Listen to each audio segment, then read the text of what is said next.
NLSAT part भी I think is one thing that normally stresses people out, because बहुत ज़्यादा ये जो क्वेश्चंस हैं ये अवेलेबल नहीं है, एंड पहली बार ऐसा हो रहा है कि किसी लॉ एंट्रेंस में इस एक्सटेंट के सब्जेक्टिव क्वेश्चंस पूछे जा रहे हैं। तो इट्स वेरी वेरी इंपॉर्टेंट कि हमको पता हो किस तरह से ये आंसर राइटिंग करनी है।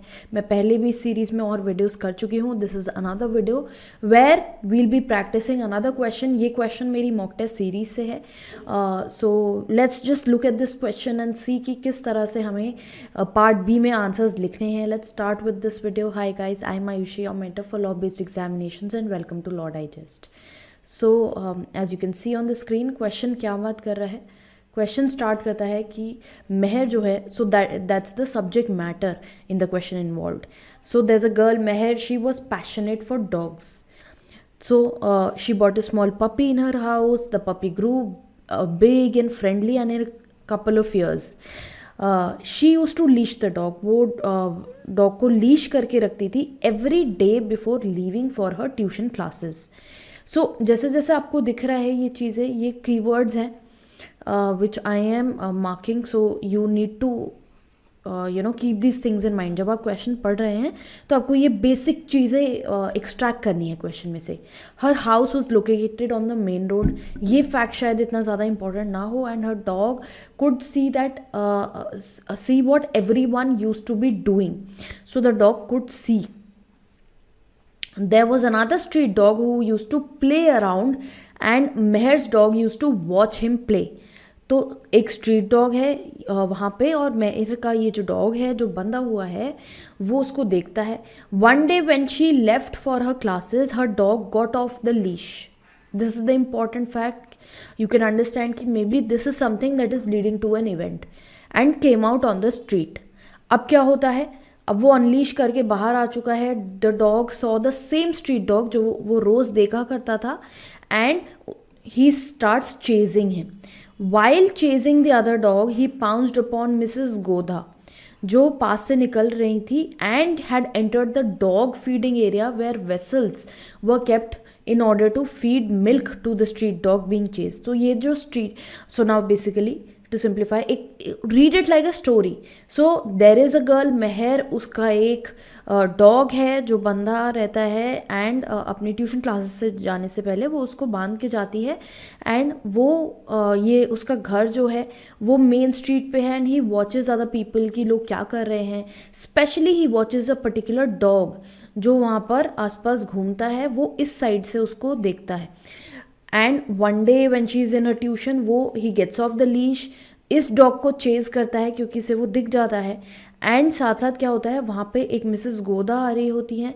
She is coming to a area जो डॉग फीडिंग एरिया है, एंड वहाँ पर मिल्क वगैरह फीड किया जाता है. तो मिसेस गोदा उधर जा रही हैं, and now this dog attacks Mrs Goda because he was chasing the street dog, but in turn Mrs. Goda came in between, and somehow the dog attacks her.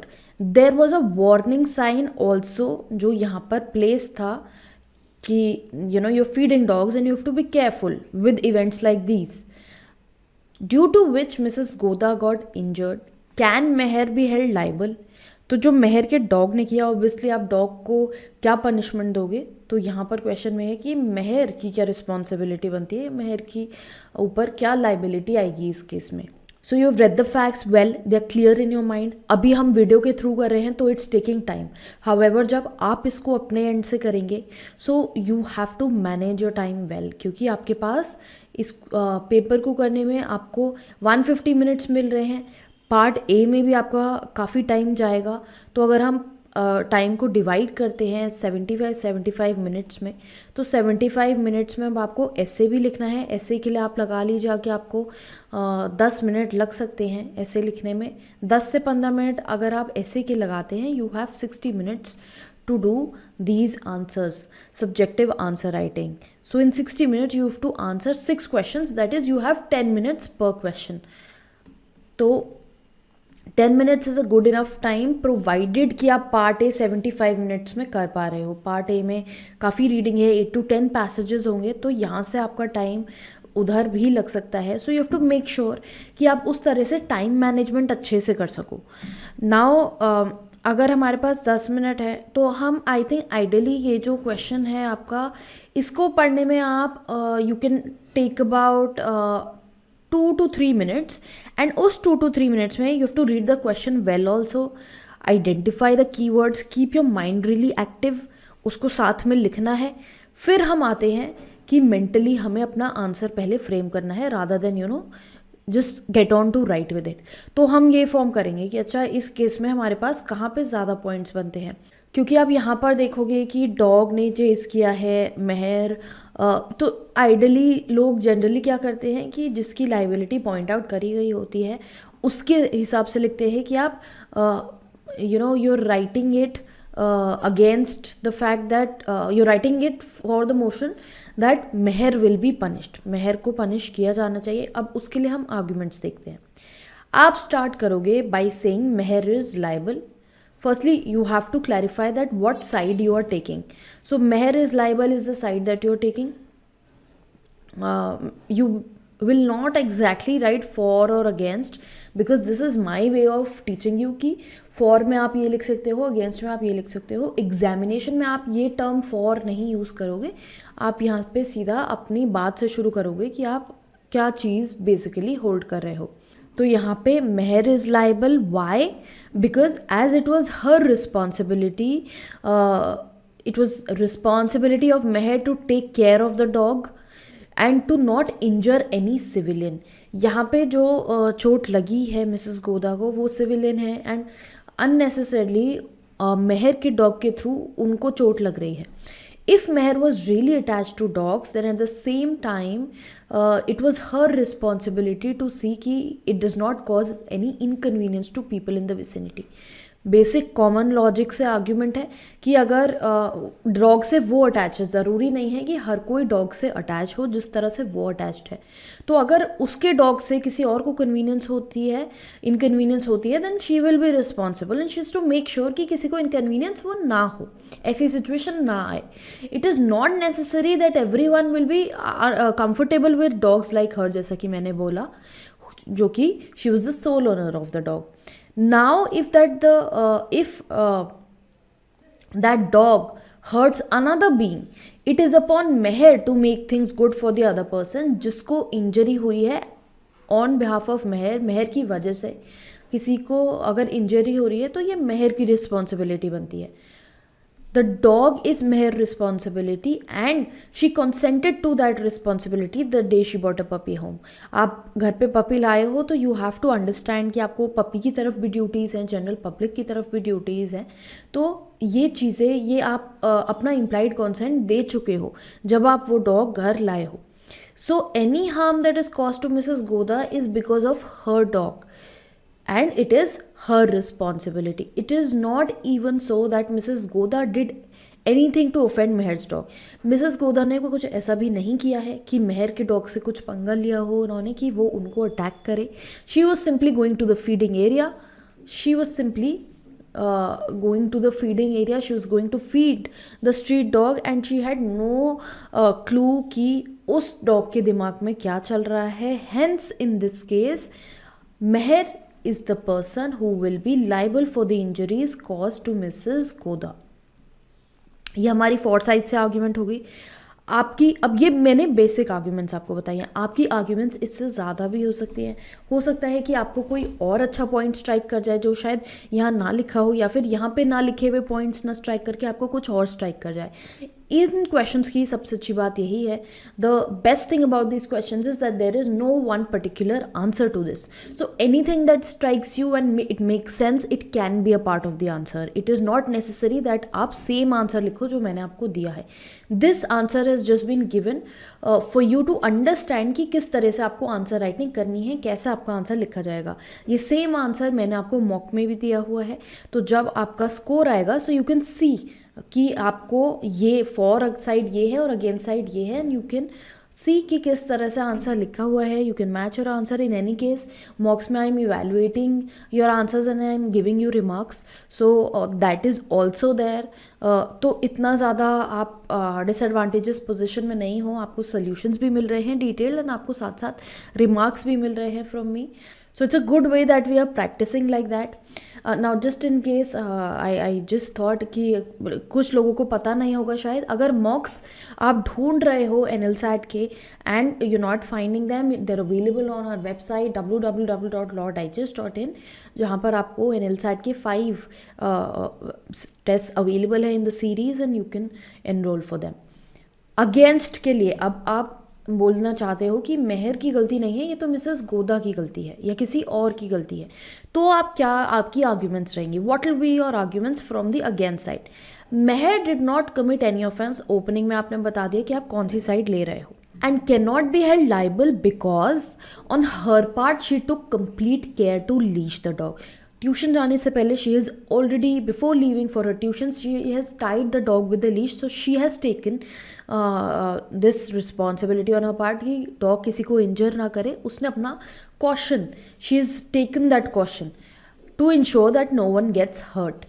It was not her fault that even after leashing the dog he got off, because ऐसा ये बहुत rare circumstance and she could not have contemplated this कि मैं अगर leash करके जाऊँगी तो ये निकल भी पाएगा या नहीं. and since she's been doing it for quite some time और ऐसा नहीं हुआ है, so usually she was doing the thing in order to avoid any mishap. Now it got off and came on the streets. She could not have anticipated that while she'll be away that such a thing would happen, or that her dog, जो friendly, he was friendly enough, would not attack anyone. How do we say was friendly enough? Why? Because हम यहाँ question में देखा है that the dog grew big and friendly in a couple of years. Now there was some student who wrote some additional fact I think that person had written and I had mentioned in the remarks कि ये चीज़ fact में नहीं लिखी है तो आप इसको अपनी तरफ से add मत करो. Yeah, they had written that the dog grew up with Meher and Meher knew him in and out. अब ये ज़रूरी नहीं है. अब यहाँ क्वेश्चन में बोला है कि puppy she got to her home, the puppy grew big and friendly. अब ये नहीं पता कि मेहर कभी हो सकता है हॉस्टल में थी Mehar, she was not at home, हो सकता है फैमिली ने केयर टेकिंग की हो डॉग की. तो ये हमको अभी क्वेश्चन से ये बात क्लियर नहीं है, तो हम ऐसा शायद विद सर्टेनिटी फैक्ट्स में नहीं कह सकते हैं. But even if you want to assert such a fact that कि ऐसा सिचुएशन हो सकती है, then you instead of saying that the dog grew up with Meher and she knew him in and out, you can rather say that it might have been possible that since she got the dog as a puppy and they might have grown up together and she would have known his antics better.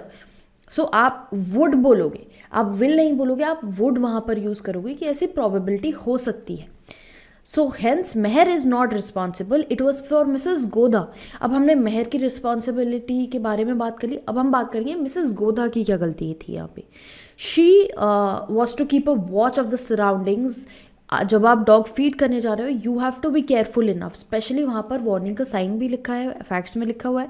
So she had to keep a watch of the surroundings before taking the risk of feeding the dogs और entering the area where dog vessels are kept.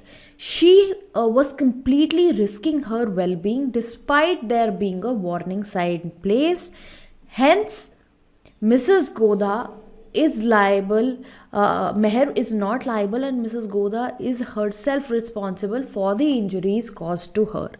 So this will be your answer. आप you need to make sure कि आप बहुत छोटा answer भी ना लिखो. जैसे here we can see it's approximately 2 paragraphs that I'm writing. Right, you can write 3 paragraphs also. Some students are doing this thing in the mocks also that they are writing facts. अब आप facts लिखो, but आप facts इस तरह से लिखो कि वो ऐसा ना लगे कि आप पेज भरने के लिए फैक्ट्स लिख रहे हो. The examiner is smart enough to understand that. So what probably you can do is you can break down the facts. You can say that considering the question we can understand the following from this question and in bullets may be you give down those facts. अब आप पूरी lines यहाँ से मत लिखो कि आपने यहाँ से पूरी जो लाइन्स है वो कॉपी कर दी. The dog saw the same dog on the street. तो जो यहाँ पे कीवर्ड्स हमने मार्क किए थे उनको लेके आप यहाँ पर लिख सकते हो. You can write that Meher had a dog. She used to tie him up before going to tuitions. Mrs. Goda entered the premises. The dog got off the leash. So instead of writing the whole thing, आप basic relevant facts. You can talk about the facts that are relevant. You will not write things like these. Her house was located on the main road. तो वो तो आप question ही पूरा लिख दे रहे हो answer में. Write down relevant facts. And yes, obviously there's no harm in writing the relevant facts and you can write it in your own words. Try to write it in your own words. छोटे छोटे points लिखिए ताकि examiner भी irritate ना हो. You have to look from the point of view of the examiner. Like I'm sitting here, I've made these questions, I've answered these questions, but at the same time now I'm checking these questions. So I know what is the psychology of the examiner. I can understand कि जब वो answer check कर रहे हैं तो उनके दिमाग में भी क्या चल रहा है. And they are also trying to, apart from looking at your answer, they are also trying to read your mind through your answers, because eventually you are being evaluated कि आप इस प्रोफेशन के लिए, इस कॉलेज के लिए सही हो या नहीं. तो आप अपने आंसर को इस तरह से लिखें कि वो ऐसा ना लगे that you are trying to copy things from the question, you are trying to fill pages, you have no content, you have no reasoning at all. It has to be a balanced answer. Relevant facts and relevant reasoning has to be given based on common sense. Do not use legal terms. मैं पहले भी बता चुकी हूँ. So this is how basically आपका ये answer लिखा जाएगा. I hope इस वीडियो से आपको बहुत हेल्प मिला होगा. And just in case आपको, if you have any doubts or queries still, drop down the same in the comment box below. Also keep following us our channel for more such videos, because ऐसा content we keep posting. Follow us for other things also, like legal current affairs, आपका legal career based guidance, anything and everything we keep posting. So subscribe to our channel and also follow us on Instagram, जहाँ पर हम important legal updates आपके लिए लाते हैं.